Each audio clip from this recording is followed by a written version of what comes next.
All right, cool. All right, take it away, Phyllis.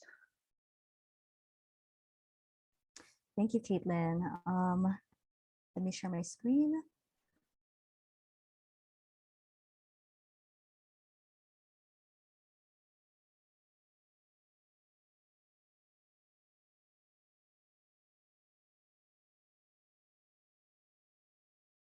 Get this up. Okay, can everyone see my screen all right? Okay, perfect. Thank you. Okay. Okay, so kumusta kayo amin? Hi everyone. Thank you for coming to my workshop, Redefining Sexual Health Education, Crossroads of Intersectionality. My name is Phyllis Aira Sheer Raquinio. My pronouns are she, her, isuna, and isuna is a gender neutral pronoun in Ilocano. And as you can tell by the title of my workshop, I will be talking about intersectionality and sexual health education.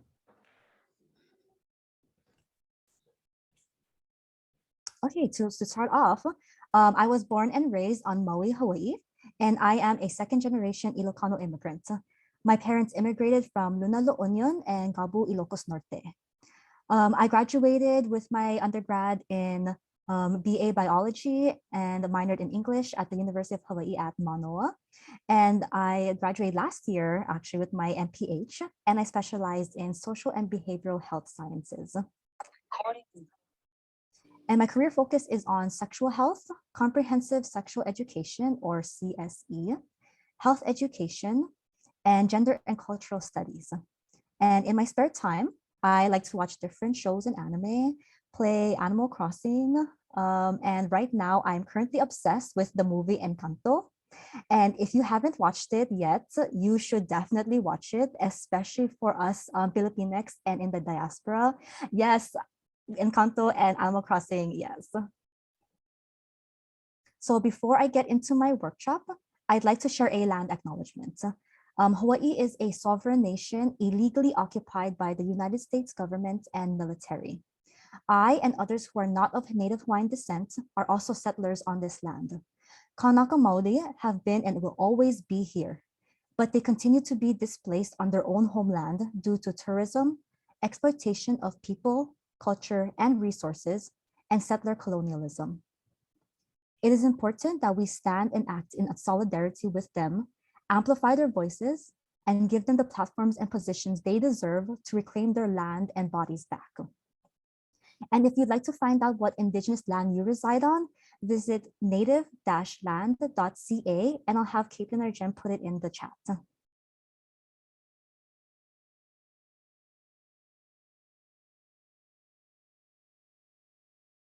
Thank you, Kaitlyn. So the agenda for my workshop today is I will go over key terms, what intersectionality is, what sex education is currently like in the United States, how public health professionals can incorporate intersectionality in sex education and beyond, and some of the criticisms and challenges to intersectionality. And we'll finish it off with a Q&A or discussion. So first off, I'd like to define what I mean by these terms that I will use the most in this workshop. Many of you may know these terms already, but I will define them so we're all on the same page. So the first is cishet, which is short for cisgender and heterosexual, where cisgender means that your gender identity matches the sex you were assigned at birth. So let's say if you were assigned as female at birth, and you identify as female, then you would be considered cisgender. And heterosexual is having a romantic or sexual attraction to the opposite sex.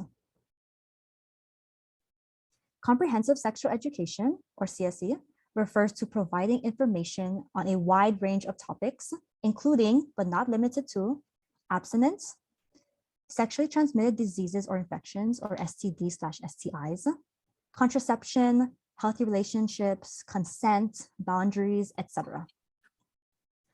For culturally sensitive, there are many different terms when it comes to culture, such as culturally appropriate, culturally competent, culturally responsive, and culturally sensitive, for example.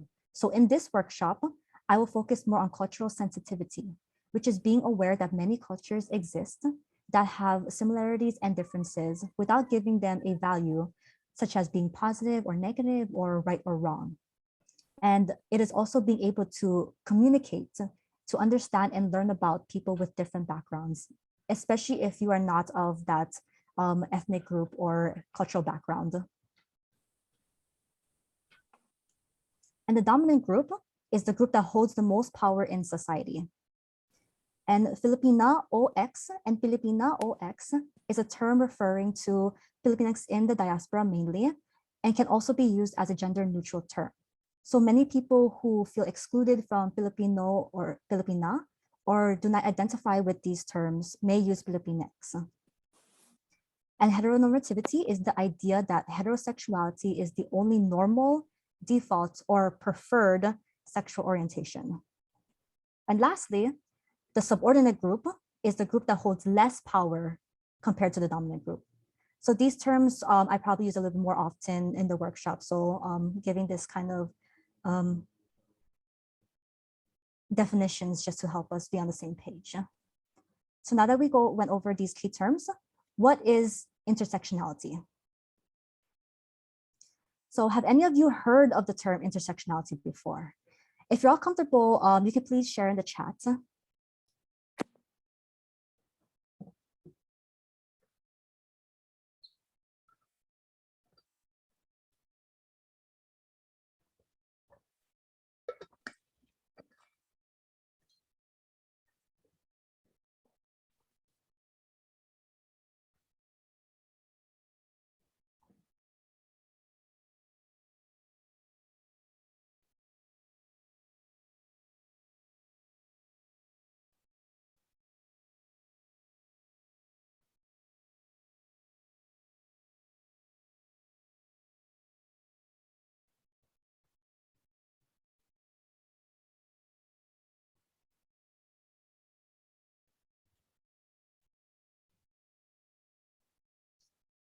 Okay, so for those who share in the chat, thank you so much. I see like majority of you have heard of the term intersectionality before.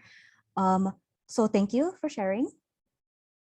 So the term intersectionality originated from Kimberly Crenshaw, who is a full-time professor at UCLA School of Law and Columbia Law School, and she is a pioneer in civil and Black feminist rights. She coined the term intersectionality in her 1989 paper, Demarginalizing the Intersection of Race and Sex, a Black feminist critique of anti-discrimination doctrine, feminist theory, and anti-racist politics, which explained the discrimination against and oppression of Black women as both involving race and sex discrimination. It is not an either or issue. The two overlap and are not mutually exclusive. So since then, the term has evolved and broadened into considering the intersections of race, sex, and other discriminations as a whole, where all of these issues overlap. And intersectionality stayed within the realm of academia until it became mainstream around the 2000s, 2010 specifically, where in 2015, it appeared in the Oxford English Dictionary. And in 2017, the Women's March on Washington incorporated intersectionality as their focus on women's intersecting identities while advocating legislation and policies for human rights, women's rights, immigration reform, healthcare reform, disability justice, reproductive rights, LGBTQ+ rights, all of these topics that many women and people may experience in some way or all at once. So because it is becoming a more widely known term, people may have different definitions of it, or they may not really understand its meaning as intended by the person who coined it. So when Crenshaw was interviewed by Time in 2020, which was, I believe, around 30 years since coining the term intersectionality, she describes what it's not first, because many people seem to have this perception that, like she said, it's identity politics on steroids, or it turns white men into the new pariahs, but it is not. It's also not her intention to do that. She also says that she describes it as basically a lens for seeing the way in which various forms of inequality often operate together and exacerbate each other. And then she also adds on to that, saying that we tend to talk about race inequality as separate from inequality based on other things such as gender, class, sexuality, or immigrant status. And what's often missing is how some people are subject to all of these all at once. And the experience is not just the sum of its parts for one person, for example.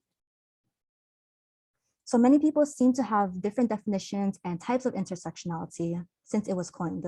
But for the purposes of this workshop, I will focus on intersectionality generally and as it was coined and recently defined and redefined by Crenshaw.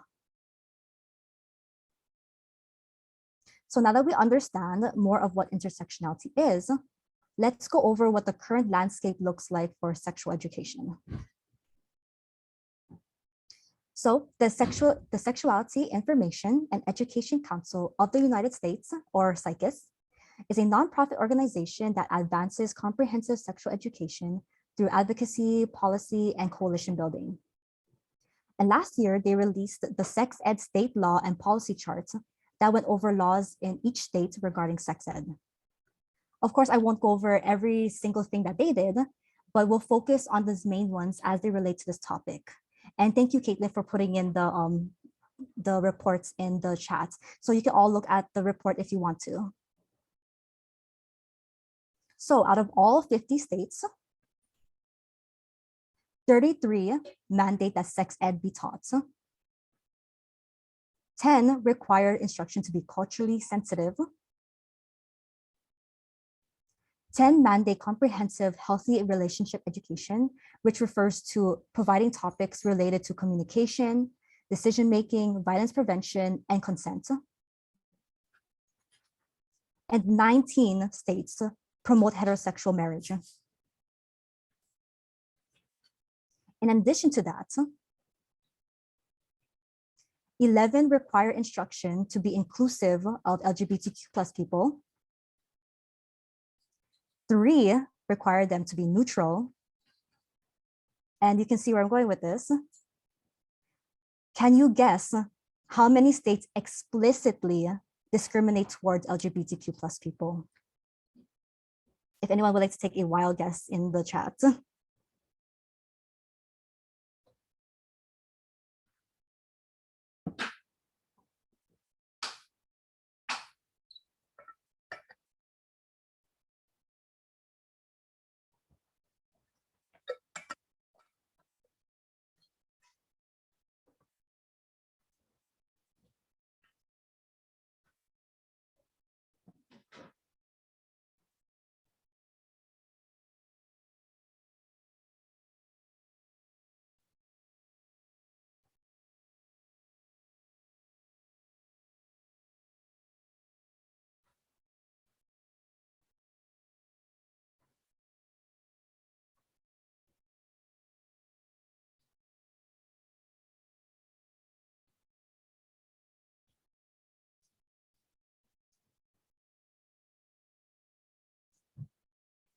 Okay. Thank you for your guesses. A lot of us would think that it is a big number that are explicitly discriminatory. Actually, it's 7. 7 states require sex ed instruction to be explicitly discriminatory towards LGBTQ+ people. And although yes, it's not as big a number as all of our guesses, there's still states that still do it. So from this report, you can see that rarely over half of the states mandate sex ed or provide these crucial conversations, especially where some states still promote heterosexual marriage, do not provide comprehensive topics on healthy relationships, and 7 states explicitly require instruction that's discriminatory towards LGBTQ+ people. And in the report, you can actually see which states they are in there. And these laws perpetuate this white cis-het context and heteronormativity that is often taught in sex ed. And looking at sexual health for Pilipinx, this area is heavily under-researched, especially within the last 10 years, to see how current sexual health outcomes are. But states with a large population of Pilipinx, Hawaii and California, have data available, especially for Pilipinx adolescents, specifically towards them. So I will be focusing on those here. So in Hawaii, Filipinx adolescents were significantly less likely to use condoms than whites, even though, generally, they were less likely to engage in risky sexual behaviors than them. And risky sexual behaviors refers to things like not using condoms or birth control, substance use before or during sex, etc. And among the 3 Asian and Pacific Islander groups in the study, Japanese, Filipinx, and Native Hawaiians, Filipinx were significantly more likely to engage in these risky sexual behaviors than Japanese people, but less likely than Native Hawaiians. And in the San Francisco and Los Angeles counties of California, where the other study was conducted, Filipinx adolescents seem to be at a higher risk of contracting STIs than whites because even though their rate of sexual activity was similar to them, Filipinx adolescents had fewer knowledge of HIV prevention, and they were less likely to communicate with their parents about sexual issues or use birth control methods. And of course, more research still needs to be done on these health outcomes for Filipinx, especially for those living in other states where Filipinx also live, like Texas, for example. And recent advocacy efforts are happening to make sex education more inclusive for everyone, including growing public support for comprehensive sex ed. And although these efforts make the future of sex ed hopeful, especially for Filipinx, we have to rethink the way we approach sex ed. And you may start to see, of course, where I'm going with this. And one way we may be able to do that is through incorporating intersectionality. So the concept of intersectionality itself is not new. We just didn't have a name for it to describe it until Crenshaw officially coined it. So for example, take this quote from Audre Lorde. There is no such thing as a single issue struggle because we do not live single issue lives. This was from her Learning from the 60s address at Harvard in February 1982, which was 7 years before Crenshaw coined the term intersectionality. So lots of people, Black feminists, pioneers in these fields, they thought about these already before intersectionality was coined. And honestly, for me, I thought about this too during my MPH program. I hadn't learned about intersectionality until spring 2021 when I was preparing for my final capstone presentation. But before then, COVID hit us. I was in my 2nd semester of my program when we had to go on lockdown. And COVID shined a very harsh light on how much the general public didn't understand what public health was, like the politics of healthcare and how broken our healthcare system really is. And of course, I can't say for sure, but I seem to notice a shift during this time in realizing the importance of public health and health literacy and effective health communication and health education through defining and redefining these terms for the general public to understand, changing the way we approach these topics and the need to rehaul the entire healthcare system. So for comprehensive sex ed, many people may wonder, what does that even mean, comprehensive? What does that cover? How have we been teaching sex ed so far, especially for our Filipinx youth? Who's being included and excluded, and how can we change it for the better? Like what I briefly went over in the last section and in the key terms, comprehensive sex ed not only includes education on abstinence, STIs, and contraception, but also skills for healthy relationships, such as communication and boundaries, and not just for potential romantic relationships, but relationships with family members and friends. So for Pilipinx, many of us know how hard it can be to establish and keep boundaries and have our relatives and friends, family members, whoever, understand and respect that. And I'll use myself as an example, of course, because I can only speak on my own lived experiences. Growing up, and even now, I still struggle with setting and keeping boundaries, not just with partners, but with my relationships with friends and family members and getting them to understand that. I have a hard time saying no. I kind of take on and on these stuff, and sometimes it can be overwhelming. And I will relate this to Encanto. Whoever watched it, if you know Luisa, the character, without any spoilers, I will say that, and I'll leave it at that. And I also have a little sister who's beginning to go through puberty, And I'm seeing how important it is to have clear and respectful communication with her as a parent and guardian, because I've struggled with communicating with one of my parents about my feelings and having them understand and respect it. I also got her a book on puberty for her birthday this month that I found really helpful, that explains lots of things about body development and feelings and relationships, that she said she liked it when she read it. And it's called Celebrate Your Body and Its Changes Too by Sonia Renee Taylor. And thank you, Kaitlyn, for putting it in the chat. So if you're interested in checking it out, there's a link for the book. And when my sister, for example, when my sister was 9, she also straight up told me very randomly, I don't want to become pregnant. And every time I imitate her, I always have to do this Filipino accent, because even though she was born and raised on Maui, she has this Filipino accent because my parents have it too. And she says, I don't want to become pregnant. And like, it took me by surprise, just like so random, out of the blue. Because if you heard this, you probably wonder, like, where did they hear this from? Or where did they learn this from?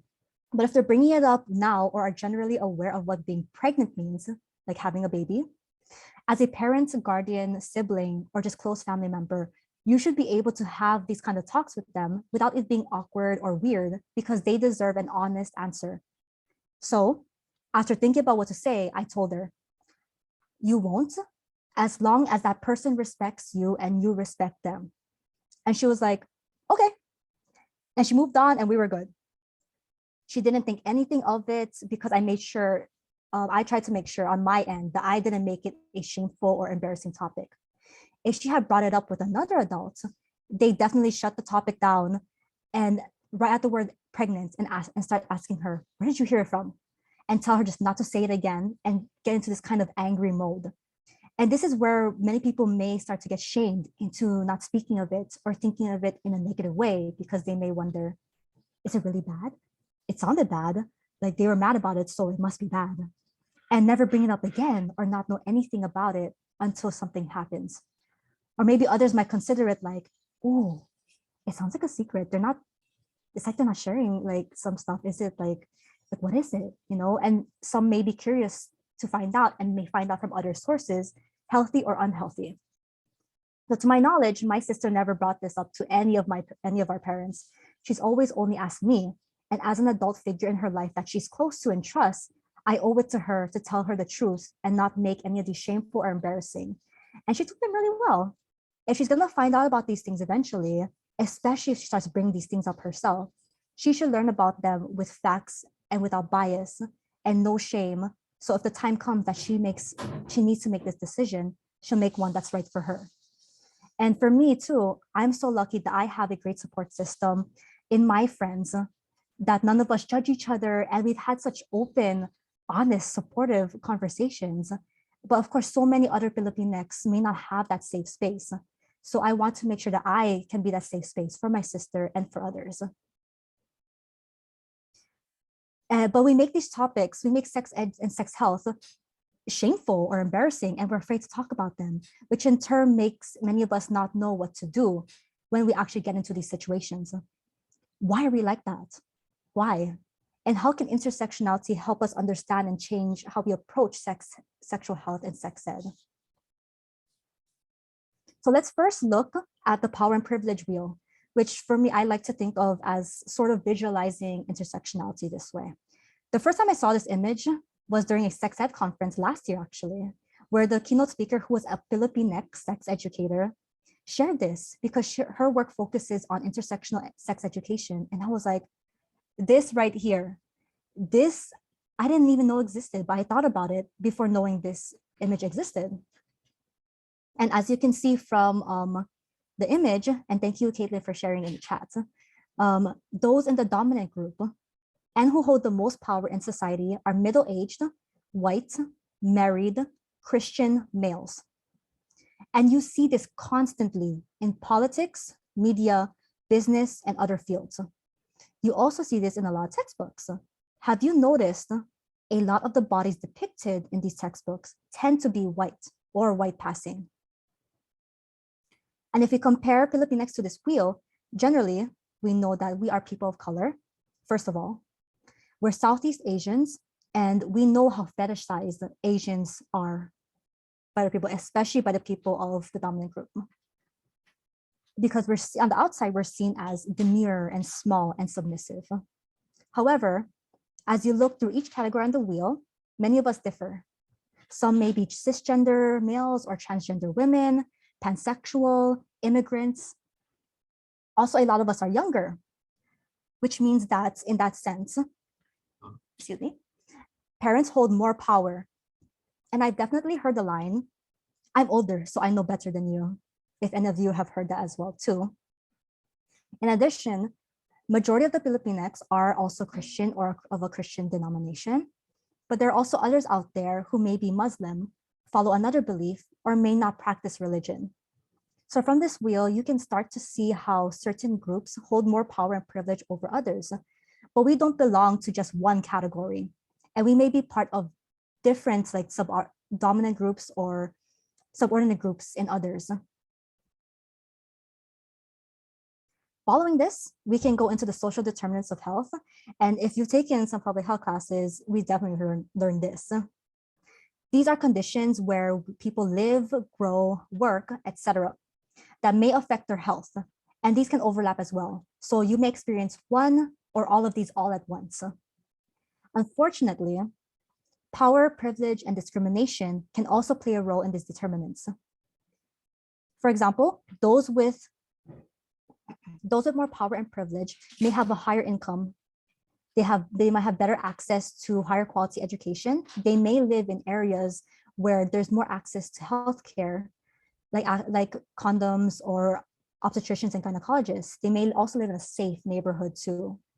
And comparing this to Pilipinx, a lot of Pilipinx tend to have lower incomes compared to white people. And Pilipinx youth were less likely to use condoms during sex, which can increase the risk of transmitting an STI.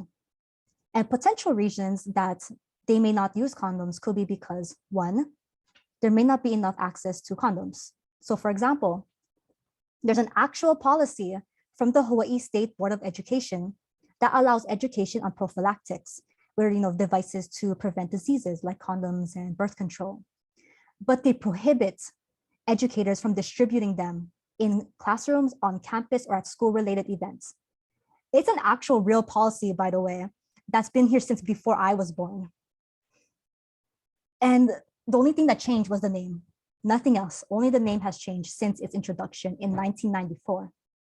So because school is one less place where students can get condoms from, they have to buy it elsewhere if they want to use them, like stores.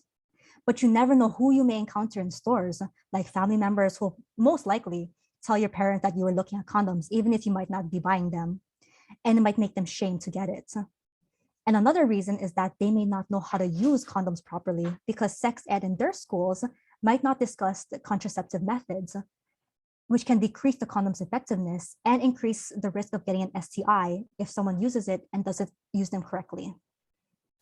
And these all play into the health disparities that Pilipinx face, where Pilipinx youth experience high risk of sexual behaviors and have higher rates of teen pregnancies than white people, who hold the most power in society, of course, and other Asian Pacific Islanders. So you can see how, yes, it sounds all like it's a lot. It sounds convoluted and a lot, but it's important to think about and consider because there are many factors that could contribute to these disproportionately higher rates, especially knowing the history behind some of our identities, some of which can include structural effects where laws regarding sex ed do not allow for education on contraception or healthy communication, certain religious beliefs towards LGBTQ+ people, intergenerational differences and trauma that can prevent healthy communication and understanding between Pilipinx and their parents, or colonial mentality that may come in the form of white beauty standards, like preferring lighter skin to darker skin, or shame, wala kang hiya, or awan babain mo, for example. And I didn't really learn about how all these worked until I took a cultural competency class in my MPH program, where we had to reflect on our cultural identities and how these identities connect to our respective practices. And these tables were from the textbook, Minkler's Community Organizing and Community Building for Health and Welfare. I don't have a specific link for it, but I have Kaitlyn put in the title of it, so you guys can look it up if you want to. And going through these tables, there were identities that I even wasn't aware of that could affect others. And we may not think about how identities play a role in our practices, but they might. So let's say, have you ever experienced a time where someone who clearly was not a part of your ethnic group tried telling you about your own culture as if they knew your culture more than you did, even if you didn't know every single thing there was to know about your own culture?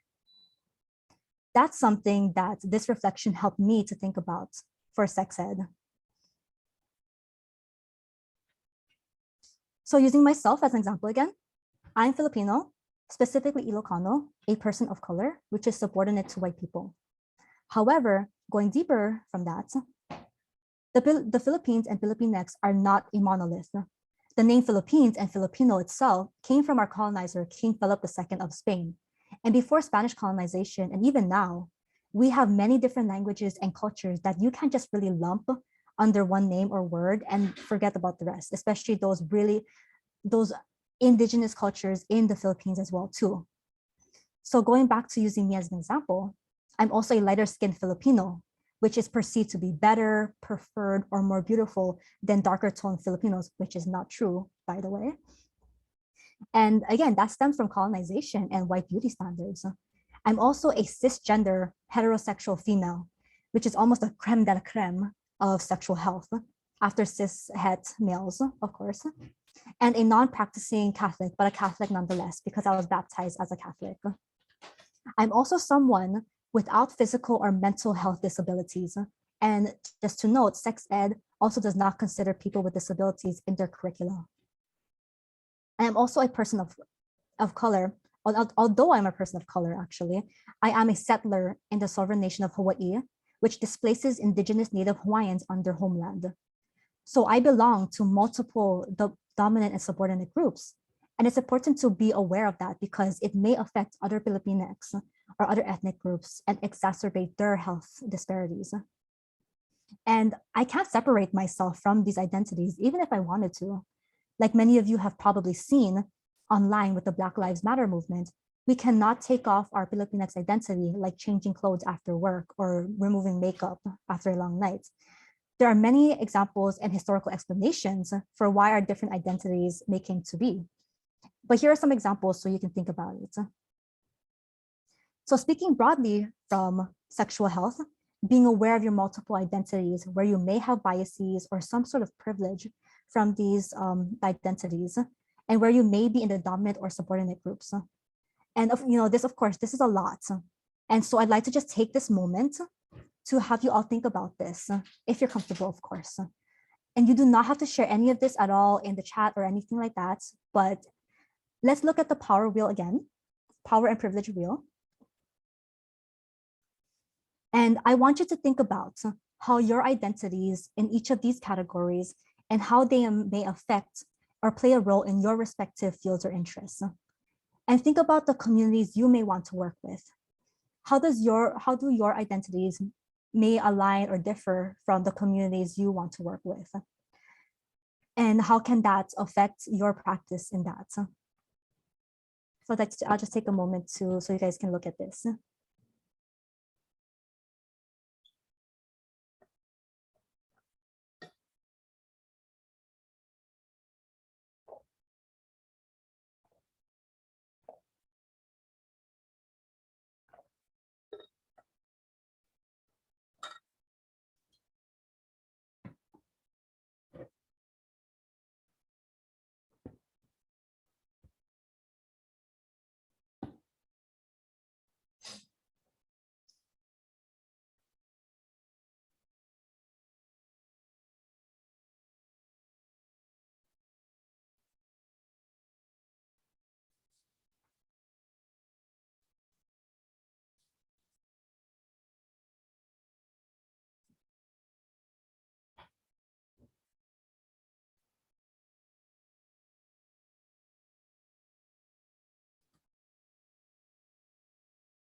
Okay, I hope that's a good amount of time for you all to look at the wheel.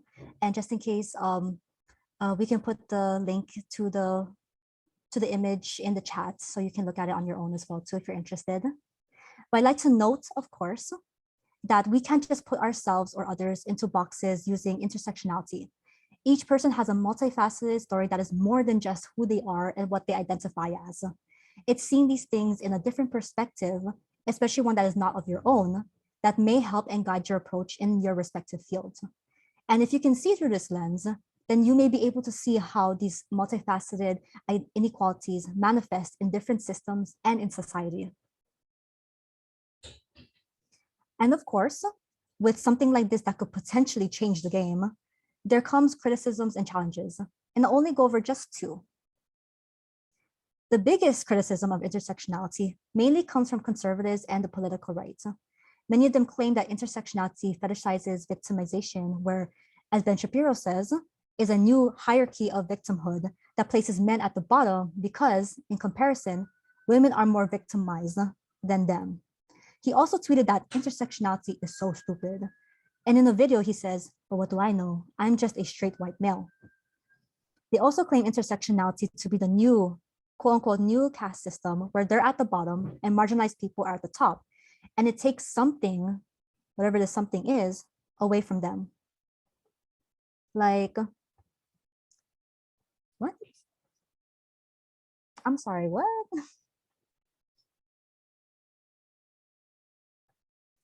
But when you think about it, what they're describing is exactly what seems to be currently happening and has been happening.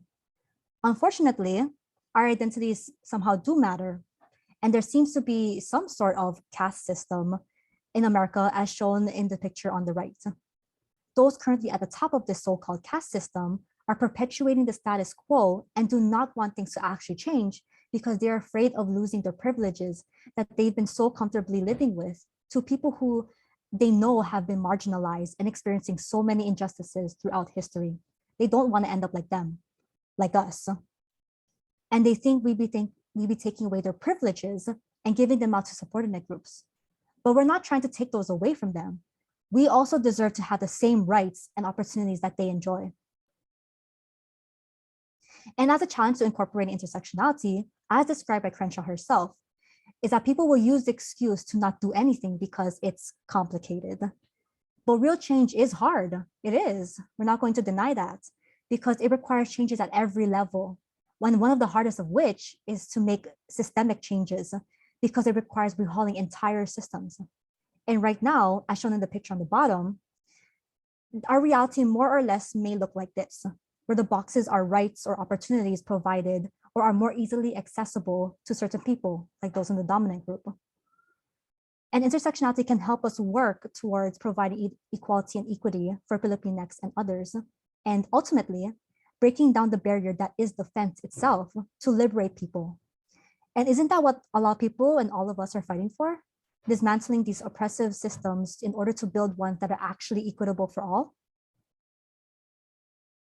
And we don't have to do it alone, of course. There are many people, organizations, and resources available that we can work with and lift them up, like Rafiki here lifting up baby Simba, by providing these platforms and to be able to incorporate these changes. For example, let's say you want to include more Filipinx languages like Bisayan and Cebuano and make them accessible in a sex ed curriculum for those who may struggle with English because English may not be their first language. Reach out to the people who speak those languages, open the doors for them to be able to provide for the communities, their own communities and other communities as well, to educate others on these things. And although intersectionality is not a new concept, it is relatively new to public health, where we can use this as a way to understand how Filipinx and other groups experience adverse health outcomes. And with that, I hope you all had a great time during this workshop, and maybe you'll find that intersectionality is something that you may want to look into for your respective careers. Here are my sources. And agyaman ak unay, maraming salamat. Thank you so much for being here and for being a great audience. And we can go into a Q&A or discussion.